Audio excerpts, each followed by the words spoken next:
අඩු මිලට අරක්කු හඳුන්වා දී පොහොසත් රටක් ලස්සන ජීවිතයක් හදන්නේ කොහොමද යන ප්‍රශ්නය මතු කරමින් මධ්‍යසාර සහ මද්‍රව්‍ය තොරතුරු මධ්‍යස්ථානය විසින් විශේෂ නිවේදනයක් සිදු කර තිබේ.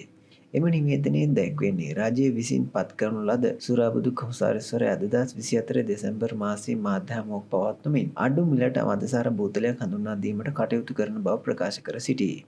එම යෝජනාව ලංකා වෛද්‍ය සංගමය මධ්‍යසාර හා මද්‍රව්‍ය තොරතුරු මධ්‍යස්ථානය ඇතුළු සංවිධාන ගණනාවක් සහ මහජනතාවගේ දැඩි අප්‍රසාදයට සහ විරෝධතාවය එල්ල වී ඇත. එලෙස දැඩි විරෝධතාවයක් තිබී ඇති 2025 3/9 දින රජයේ මුදල් පිළිබඳ කාරක සභා රැස්වීමේදී සුරාබදු කොමසාරිස් ජෙනරාල්වරයා එහි නිලධාරීන් විසින් ඉහත යෝජනාව නැවතත් ඉදිරිපත් කරමින් ඒ සඳහා කටයුතු කළ බව ප්‍රකාශ කරයි.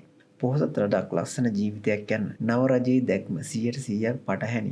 මෙවැනි යෝජනාවක් සුරාබදු දෙපාර්තමේන්තුව ගෙන එන්නේ ජනාධිපතිවරයා ඇතුළු නව රජය අපහසුතාවට පත් කිරීමට යැයි ප්‍රබල සැකයක් ඇති බවද මධ්‍යසාර සහ මද්‍රව්‍ය තොරතුරු මධ්‍යස්ථානයේ නිවේදන නිකුත් කරමින් සඳහන් කරයි.